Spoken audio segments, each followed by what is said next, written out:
Ada orang mati karena narkoba atau karena apa itu? Oplosan. Itu kiai cokre. Itu kiai alim biasa datang. Itu ya biasa mempersaksikan, nggih mayite sae nggih. Nggih. Padahal orang itu enggak percaya ini orang mati cokre kok apa? Sae. Padahal dia di kiainya bilang gini, wis sae saiki wis iso nakal katanya. Maksudnya sae sudah mengakhiri semua kenakalannya lewat apa? Lewat kematian tadi.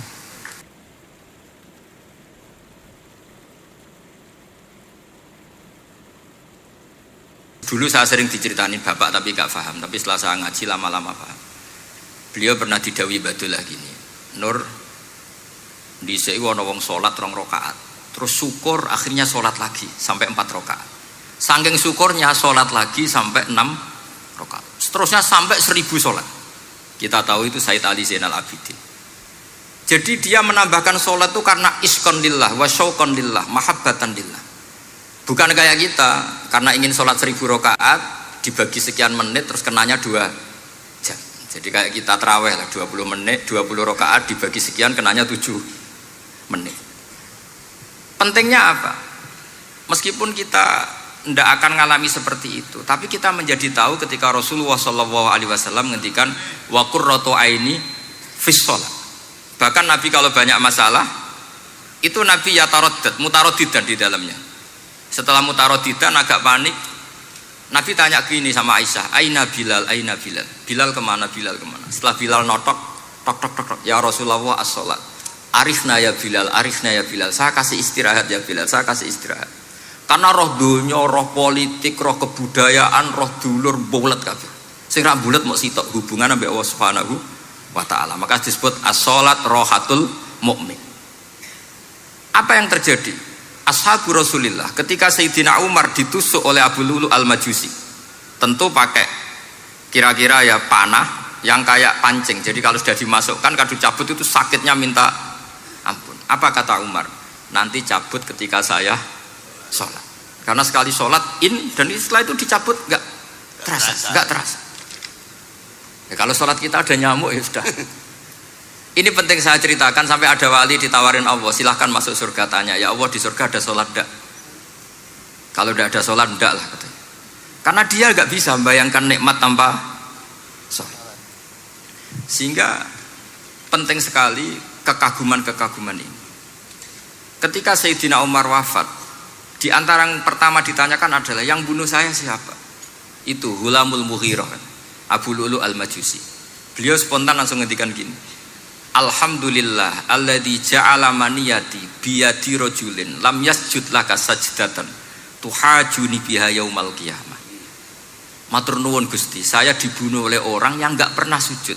Kalau saja dia pernah sujud, saya tidak berani maksudkan dia. Jangan-jangan sujud itu engkau terima kemudian dia min ahlil jannah. Kayak apa pentingnya kenangan sujud?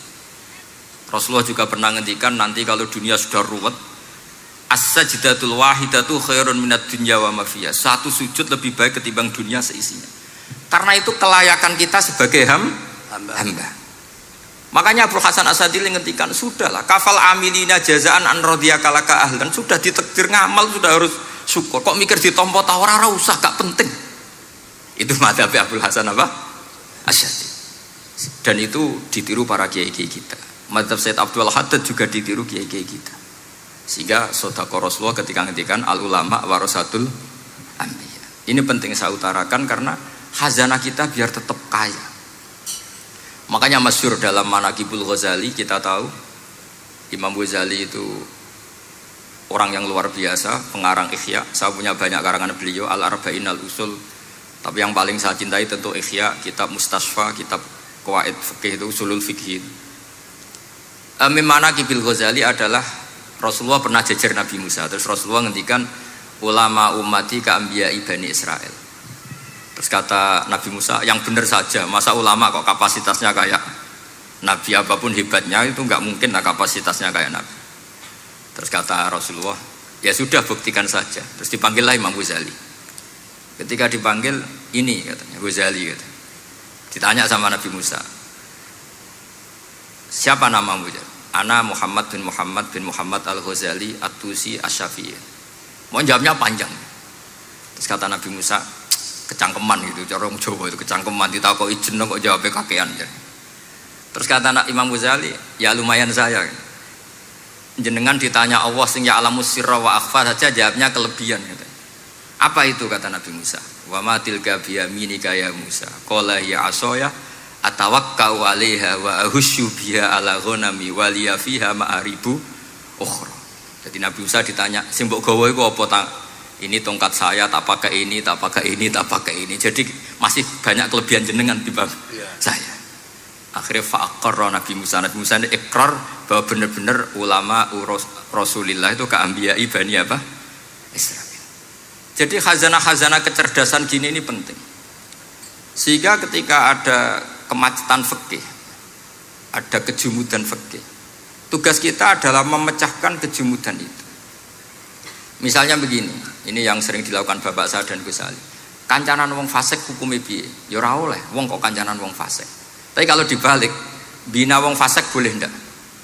Boleh. Syaratnya bina kudu ngancani. Jadi dibelokkan gitu aja sudah rubah.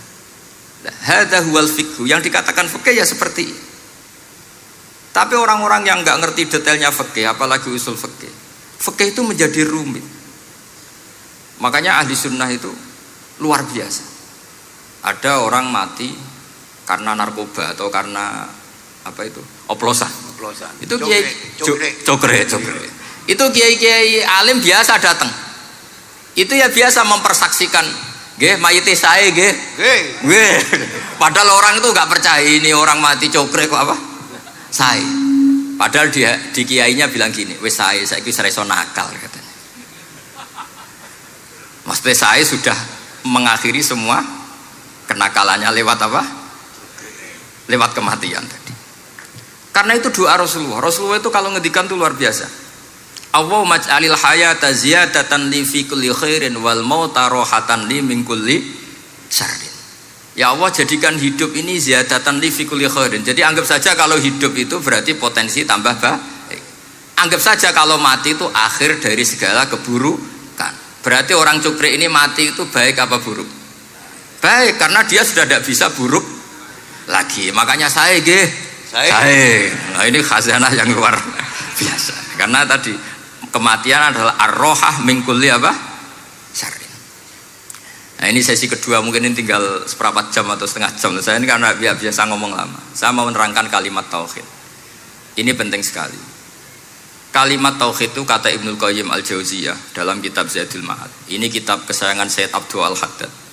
Sampai beliau ngendikan, ya laitani minha iddatan nusakhin li uhdiyaha ila tullab. Semoga saya punya naskah banyak yang mau saya hadiahkan ke santri-santri. Saking pentingnya kitab apa Zadul Qayyim. Itu beliau mengartikan la ilaha illallah itu luar biasa. Kalimat ini adalah kalimat super. Allah bikin surga juga demi kalimat ini. Siapa yang menerima kalimat ini maka masuk surga. Yang menolak kalimat ini maka dimasukkan neraka. Kita tahu neraka itu kalau ada batu dicemplungno, itu sampai ke bawah itu nunggu 70 tahun. Kayak apa kedalamannya? Bego siapa saja tidak akan bisa itu bikin apa? Neraka.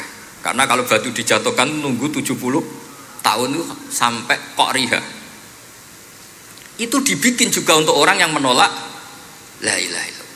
Kemudian karena manusia butuh latihan, dibikinlah langit dan bumi supaya didiami manusia untuk menerima konsep la ilaha illallah. Karena manusia butuh pelatih, diutuslah para rasul untuk melatih la ilaha illallah. Dan kalimat ini andaikan ada orang kafir 70 tahun, kemudian dia melafadzkan la ilaha illallah Muhammadur Rasulullah, maka semua kekafirannya dihilang. Maka santri-santri yang aswaja ini harus yakin, ia adalah kalimatun dakhala bihal kafiru al-islam. Ini kalimat yang orang kafir 70 tahun saja menjadi muslim. Tapi sekarang banyak gerakan dengan kalimat yang sama malah orang Islam menjadi kafir. Itu kira-kira kelompok aneh nopo boten. Hanya karena la ilaha illallah banyak kelipatok dihukumi kafir.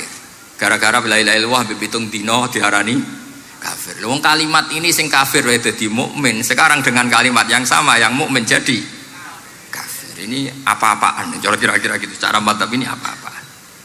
Ini penting saya utarakan. Jadi kepastian tauhid.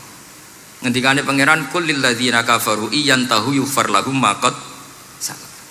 Makanya Abdul Hasan As-Sadili ketika nafsirkan fa'lam annahu la ilaha illallah wastaghfir li dzambika walil mu'minina wal itu ai bihadhil kalimah, kata beliau. Kamu harus camkan bahwa la ilaha illallah. Dan setelah itu kamu baru sah istighfar untuk kamu sendiri maupun untuk orang mukmin siapapun, mukmin mukminah. Kita tahu andaikan kita punya keluarga kafirah atau murtadah, sah enggak diistighfari? Enggak sah. Tapi sefasik apapun asal dia min ahli tauhid maka sah diistighfari karena fa'lam annahu la ilaha illallah wastaghfir lidzambika walil mu'minin. Jadi sahnya mengistighfarkan orang lain hanya dengan satu syarat, yaitu dia min ahli la ilaha illallah Muhammadur Rasulullah.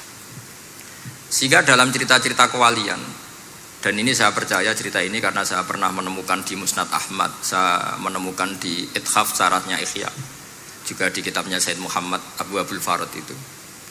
Dulu itu ada wali yang tukang bikin Istanbul itu. Pernah dengar tuh Istanbul itu yang Quran kecil itu. Kalau sekarang kan dibikin masif, mau 5.000-an. Kalau dulu masih asli. Itu Kiai Sarbini itu kayak Mbah Khalil Bangkalan. Jadi karena dia orang penting itu, nak diundang orang itu, ya engkau nak ditakoki pangeran muni rombongan. Jadi kayak Mbah Khalil juga Mesir gitu. Terus ditinggal lagi. Kalau takoki pangeran muni ngenteni Mbah Khalil, ngenteni rombongan. Ya sudah gitu dong. Tapi karena beliau terkenal wali ya. Singkat cerita kalau Sohibul Bait ini enggak terima karena pas 7 hari sampai disembelih sapi apa-apa ternyata dia tahlilnya sebentar. Terus kata beliau, ya sudah semua makanan itu ditimbang pakai pohon kelapa. Yang satu kosongin katanya. Kifatul mizan yang satu atau kafatain mizan yang satu dikosongin. Beliau datang yang bikin Istanbul tadi, bilang bis itu sudah jumpat, sudah tinggi bismillahnya. Terus kata beliau, bismillahku ora genep ae wis ngalahno pakananmu, apalagi genep katanya. Ini penting saya utarakan nanti di cerita yang di kitab Musnad Ahmad. Ini perlu dicamkan. Saya hafalkan hadis itu. Inna wa ta'ala istakhlasa rajulan min ummati ala ru'usil khalaid.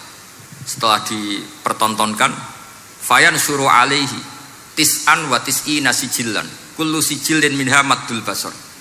Jadi ketika dipertontonkan itu ada satu box, yang satu boxnya itu sudah sepanjang mata melihat. Sudah satu boxnya saja itu mislu maddil basar, sepandang mata melihat.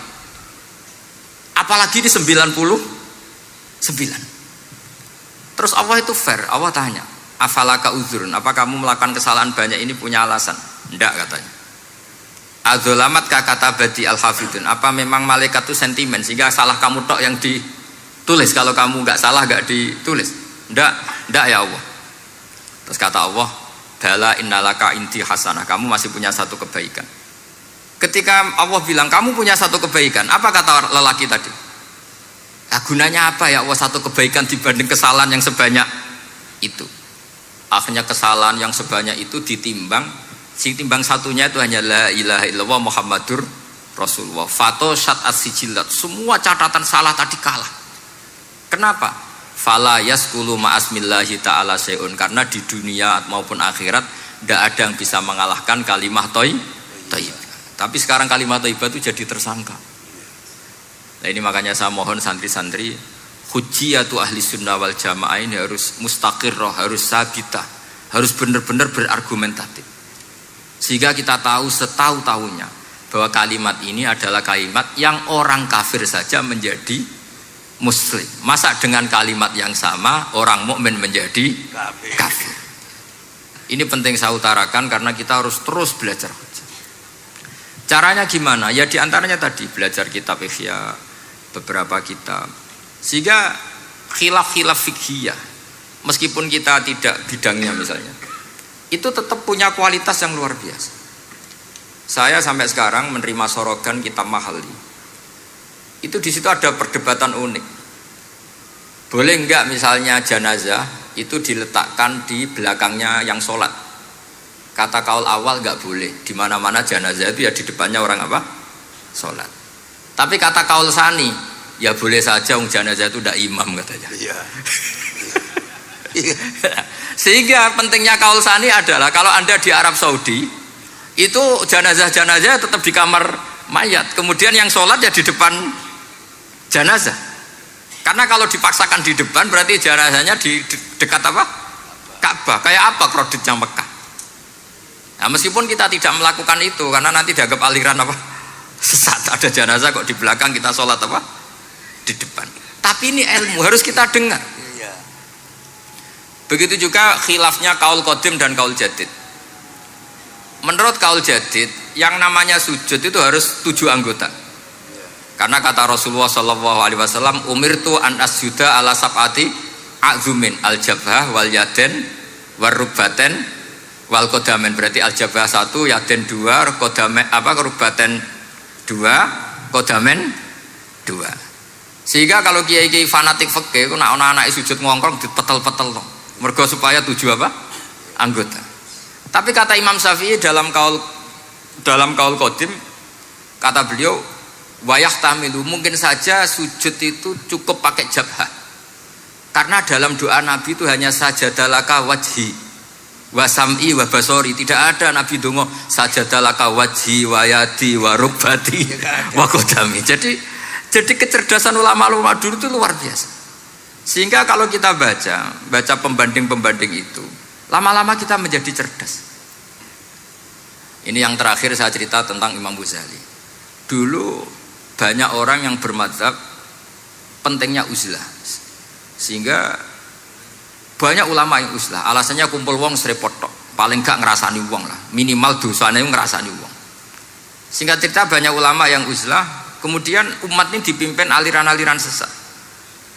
Terus ulama yang uzlah itu diparani sama ulama yang sudah jadi wali. Ya akalatal hasis, karena dia di hutan sehingga makannya hanya rerumputan. Taraktum ummata Muhammadin sallallahu alaihi wasallam fi aidil mubtadi'ah. Betul uzlah itu baik, tapi membiarkan umatnya Nabi dipimpin orang-orang yang sesat. Makanya kita terima kasih sekali Gus Ali ada di antara kita, membimbing kita, membina kita. Jangan terus dunia wis rusak tinggal nawa tidak bisa. Ini ummatur Rasulillah. Ummatun marhumah, ummatun mahfudhah, ummatun mar'iyah. Insyaallah apapun kondisinya kita tunggoni, baik dalam skala negara, masyarakat maupun kultural. Saya kira demikian. Wassalamualaikum warahmatullahi wabarakatuh.